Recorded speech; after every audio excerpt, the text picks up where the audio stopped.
ये दोनों साइड का ग्लूटियस मीडियस है। This is on the right side, this is on the left side.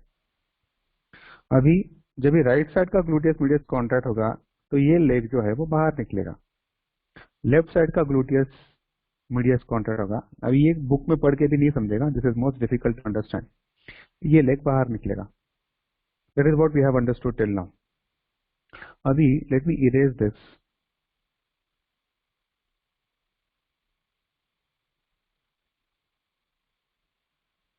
Let me erase this. Let me have a bigger eraser. Erase this. And अगर ये leg steady है on the floor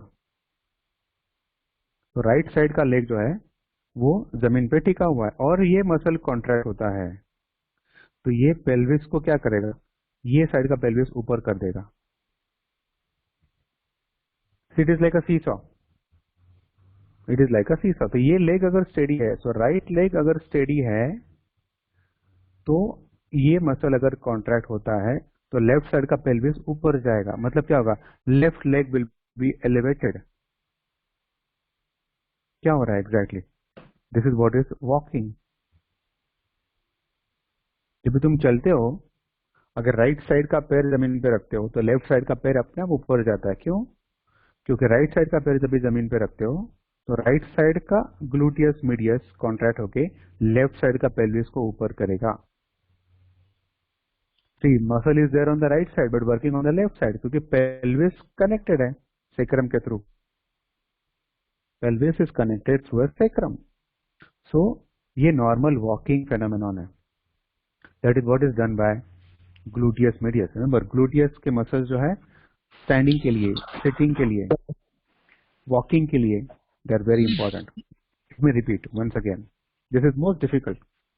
book में पढ़ के भी you must have heard about there is something called Trendelenburg's test, Wadling gait.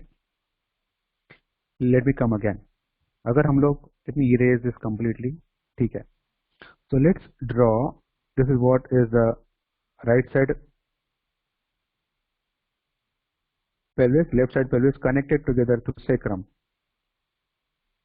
and this is what is the leg. And let me draw the muscles here through a red color, through a red color. ये एक gluteus medius है, ये दूसरा gluteus medius है।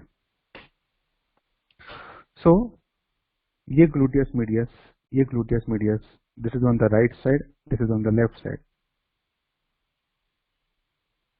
So gluteus medius जो है, ये muscle जो है अपने को वॉकिंग के लिए इंपॉर्टेंट है। वॉकिंग के लिए इंपॉर्टेंट है क्योंकि जब ये राइट साइड का लेग मैं जमीन पे रखता हूं तो राइट साइड का ग्लूटियस मीडियस कॉन्ट्रैक्ट होगा, लेकिन पैर एब्डक्ट नहीं होगा क्योंकि वो जमीन पे टिका हुआ है। अगर एब्डक्ट नहीं होगा तो क्या होगा, ये कॉन्ट्रैक्ट होने की वजह से ये साइड का पेल्विस ऊपर चला जाएगा। क्योंकि ये मसल कॉन्ट्रैक्ट होने की वजह से opposite side of pelvis will be elevated. It is like a seesaw. तो क्या होगा, लेफ्ट फुट जो है वो अपने आप जमीन से ऊपर उठ जाएगा। pelvis will be tilted like this. Pelvis will be tilted like this. This is what is normal walking. अगर तुम अभी वॉक करते हो तो you will be able to understand कि जब राइट साइड का लेग रखते हो जमीन पे तो लेफ्ट साइड का लेग उठ जाता है या तो पेल्विस थोड़ा सा टिल्ट हो जाता है, पेल्विस थोड़ा सा टिल्ट हो जाता है। This is what is called as a normal gait, happens because of gluteus medius muscle. Gluteus medius muscle अगर ये नहीं हुआ तो क्या होगा, राइट साइड का लेग तो जमीन पे है, लेफ्ट साइड का लेग जमीन पे नहीं है, ये मसल कॉन्ट्रैक्ट नहीं होता है। तो जब ये लेग उठेगा तो ये साइड का पेल्विस नीचे ड्रॉप हो जाएगा वेट की वजह से। अगर वो जमीन के ऊपर उठ और ये लेफ्ट लेग जो है ये अगर ऊपर उठता है तो लेफ्ट साइड का पेल्विस ड्रॉप हो जाएगा। सो ये गेट जो है it will be like a duck. Duck को कभी चलते देखा है? You also call it waddling gait. कोई एनिमेशन रहेगा तो मैं भेजता हूँ। Waddling gait is because of अगर ग्लूटियस मीडियस मसल काम नहीं कर रहा है, the gluteus medius doesn't work. It is what is called as a waggling gait. क्योंकि let me repeat once again and then I can ask the doubts if you have. Normal जब भी walk करते हो तभी right side का leg जब भी जमीन पे रखते हैं तो लेफ्ट साइड का पेल्विस ऊपर उठ जाता है because of this muscle gluteus medius on the right side itself. Because right side gluteus medius elevates the pelvis on the opposite side because of the action of the gluteus medius muscle. This is what normally happens because of gluteus medius muscle. And same thing is going to happen अगर हम लोग left leg रखते हैं तो right side का pelvis ऊपर चला जाएगा. Now if this doesn't happen, then the gait is called as a waggling gait because the opposite side of foot drops down.